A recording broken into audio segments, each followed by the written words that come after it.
Yes, some medieval people were indeed aware of Roman military manuals and their strategic principles. The most notable example is the De Re Militari, written by the Roman author Flavius Vegetius Renitus in the late 4th or early 5th century. This treatise was highly influential during the Middle Ages, especially in the Carolingian period, 8th to 9th centuries. It served as a bridge between Roman military traditions and medieval European warfare, influencing military elites, scholars, and strategists. Preservation and use of Roman military knowledge. Ecclesiastical scholars, beginning in the 9th century, monasteries and clerical institutions played a key role in preserving and transmitting classical knowledge, including Roman military manuals. Texts like Vegetius's De Re Militari were copied, studied, and adapted to contemporary contexts by scribes and scholars. Adaptation to medieval warfare. While medieval warfare often differed from the large-scale, professionalized Roman legions, De Re Militari provided foundational principles such as discipline, logistics, fortification techniques, and the training of soldiers. These principles were adapted to the feudal and more decentralized military systems of medieval Europe. Carolingian influence. During the reign of Charlemagne and his successors, there was a deliberate revival of classical Roman knowledge, including military strategy. This period saw a resurgence in the study and application of Roman principles, as rulers sought to consolidate power and maintain organized military forces. Cultural continuity. The idea that early medieval warfare was chaotic or lacked strategy is increasingly seen as a stereotype. Medieval commanders often employed Roman tactics, such as the use of disciplined infantry, fortified camps, and strategic planning, albeit adapted to the available resources and societal structures of their time. Vegetius has influenced discipline and training. Vegetius emphasized the importance of training and discipline, which resonated with medieval leaders aiming to professionalize their forces. Fortifications. His advice on building and defending fortifications influenced medieval castle construction and siege tactics. Cavalry and infantry. Although De Re Militari focused more on infantry, its principles were adapted to the growing importance of cavalry in medieval warfare. The military knowledge of late antiquity, including Roman manuals like Vegetius's De Re Militari, was not lost during the early medieval period, but was preserved, studied, and integrated into the evolving practices of medieval European warfare. This challenges the outdated view of the Dark Ages as a time of complete cultural and intellectual decline, highlighting instead a continuity and transformation of military traditions. Lived or composed his works. Research dates his life and thus the creation of the De Re Militari to the period between 383 CE and 450 CE, although his treatise was most likely dedicated to Emperor Theodosius I, who reigned from 378 to 395 CE. Not much is known about Vegetius' life. He was probably born in the middle of the 4th century, possibly on the Iberian Peninsula, and he was most likely a Christian. Due to the titles for illustris and comes attributed to him in some manuscripts of his work, it is assumed that he worked as a civil official at the Imperial. Vegetius's De Re Militari is a fascinating and influential work that reflects not only the challenges of the late Roman military but also the author's attempt to preserve and rejuvenate the military prowess of earlier, more successful eras. Although Vegetius himself likely had no direct military command experience, his background in administration and logistics provided him with an insider's understanding of the foundational aspects of military operations. Vegetius's approach and sources. Administrative expertise. Vegetius's intimate knowledge of recruitment, supply, and organization comes through in his emphasis on these areas, which he saw as critical to restoring the effectiveness of the Roman military. Compilation of older works. By drawing upon esteemed authors such as Cato the Elder, Cornelius Celsus, Sextus Iulius Frontinus, and Paternus, Vegetius aimed to synthesize proven military strategies and practices. This approach allowed him to create a manual grounded in the historical successes of Rome's early empire. Focus on reform. Recognizing the decline of the military in his time, Vegetius sought to identify and correct the issues undermining Roman strength. His emphasis on rigorous recruitment, disciplined training, and careful organization reflected his belief in the value of tradition and proven methodologies. Content and structure of De Re Militari recruitment. Book I. Vegetius highlights the importance of selecting suitable recruits, considering factors such as their place of origin, physical attributes, and temperament. The manual underscores that careful recruitment is the foundation of a strong and disciplined army. Training and organization. Book 1 and 2 training includes physical fitness, weapon handling, and skills such as swimming and drilling, ensuring soldiers are prepared for diverse challenges. Detailed instructions on forming and organizing a legion, including its hierarchy and the equipment soldiers should carry. Tactics and strategy. Book 3 Vegetius provides practical guidance on battlefield tactics and strategic principles to outmaneuver and defeat enemies.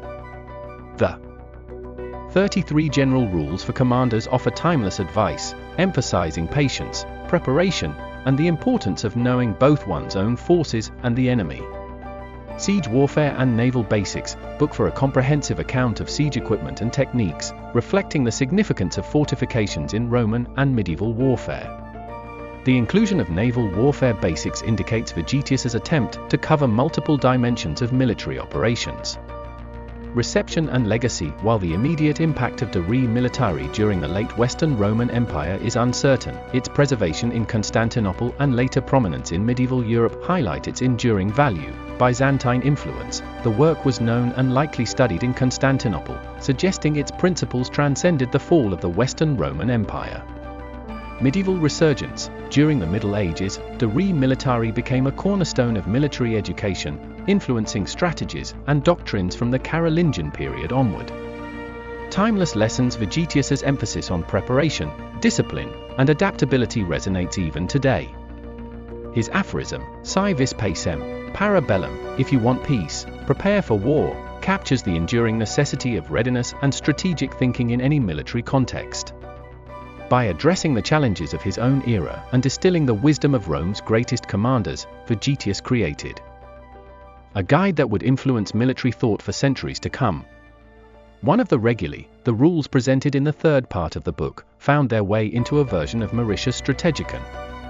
This can be seen as the beginning story of a reception that encompasses well over 200 known manuscripts of the De Re Militari.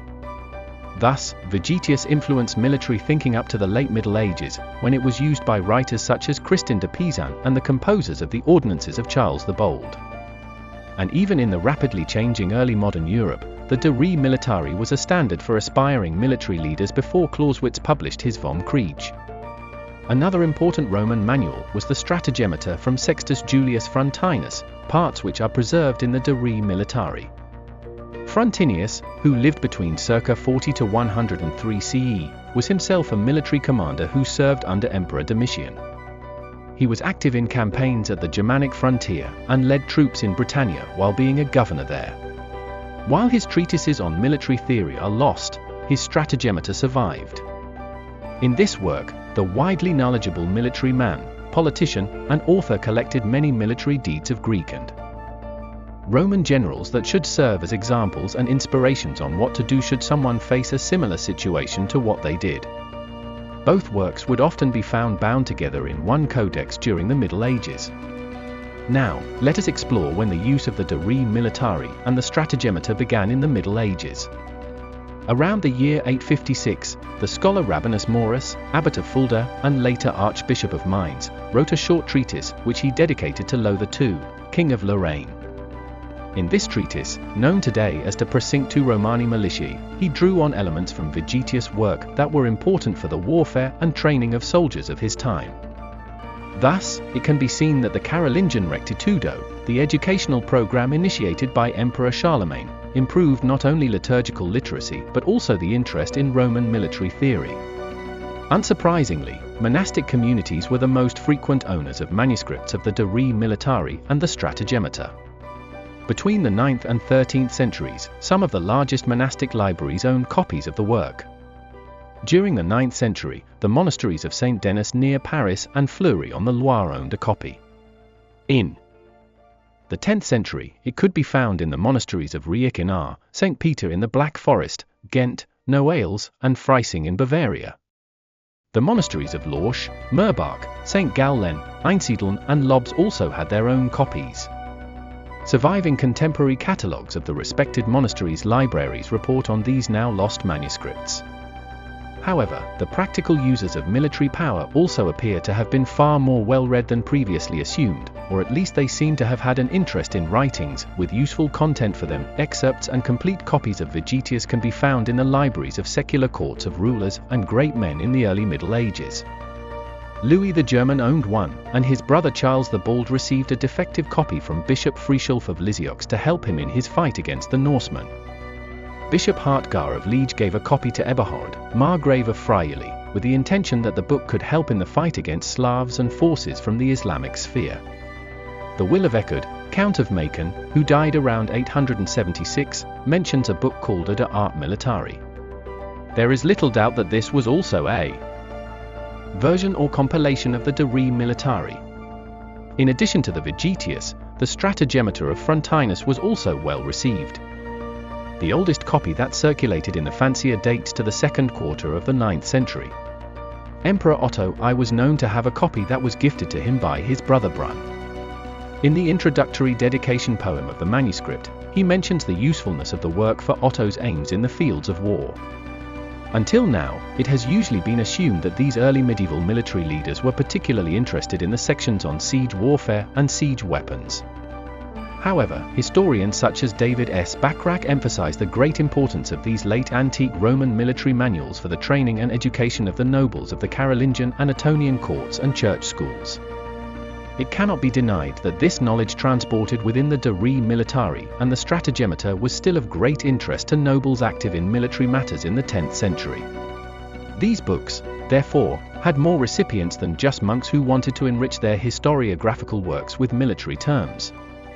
It is likely that Vegetius' ideas on the training of soldiers and the formation of troops were of interest to these nobles and were, therefore, also read for the training of the noble youth or out of personal interest.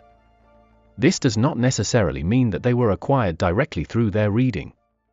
Semi-public readings at court or school, excerpts or the communication of ideas through oral transmission are also possible. Still, all speak in favor of the use of the text. The Battle of the River Raxa in 955 serves as a compelling case study of how Roman military manuals influenced early medieval warfare, particularly under the leadership of Emperor Otto I. This engagement showcases the strategic application of Roman military principles in a complex and precarious situation. The role of Roman military knowledge. Vegetius's influence. Otto's decision to fortify both sides of the river aligns with Vegetius's recommendation in De Re Militari. It is necessary to secure both sides of a river crossing by strong detachments and to palisade both posts. The use of prefabricated bridge components echoes Vegetius's advice that legions carry small boats and materials for constructing temporary bridges, ensuring swift and secure crossings. Frontinus's tactics. Otto's strategy of distraction and misdirection mirrors examples from Frontinus's Stratagemeter. Historical precedents such as those set by Pompey and Alexander emphasized creating diversions to outmaneuver the enemy. Otto's use of war machines to simulate an assault on the fortified enemy position demonstrates the practical application of Roman-inspired psychological and tactical warfare. Battle dynamics. The initial challenge, Otto's army faced a fortified enemy blocking the river ford and encirclement by Slavic forces. The surrounding marshlands limited mobility, making a direct confrontation perilous.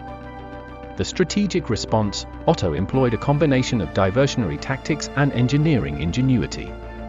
By deploying war machines to simulate an attack and constructing bridges downstream, he split the enemy's focus.